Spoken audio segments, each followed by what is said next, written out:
Ay, ito siomai, master. Ang sabi niya sa Master siomai na lang ako. Anong bilhin mo? Chicken o ano? Pork?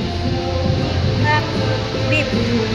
Beef? Masarap bang beef? Yes, masarap.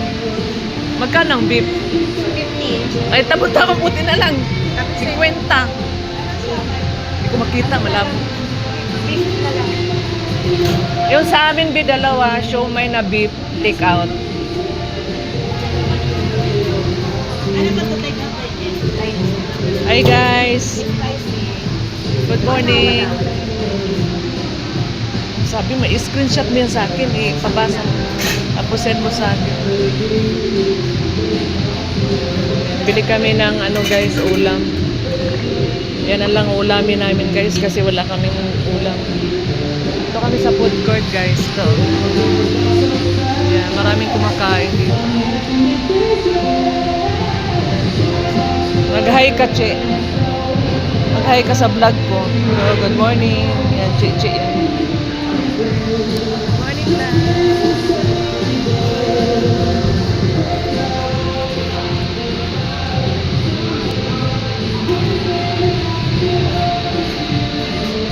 Alam niyo na yung kukunin ko.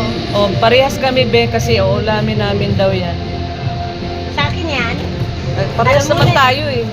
Alam niyo na kung anong gagawin niya sa akin. Kasama niyo po beef? Take out. Ito. Tayo, na.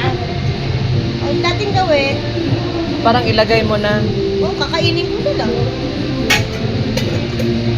Konting... Tapos sabihin lagyan natin na. ng tuyo. Oo. Ganyan ang plastic, te. Suki niya na ako. Sa kabila. Asan yung toyo? Kabila daw.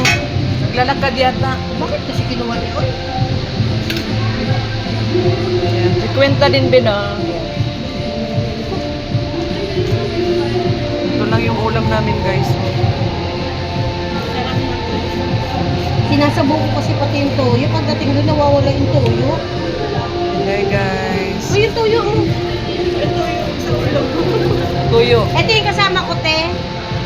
Magkaiba kami ng O, baka gusto mong bumili ng cellphone. Damihan mo ng tuyo kasi yun lang ulamin natin. Nagtitipid kasi kami, guys. Shumay-shumay na lang muna kami. social, di ba? Siomay na lang. Ay, sorry. Wala kang tissue, Be. Pahingin naman, Be. Isa-isa lang. Salamat. Bye, guys.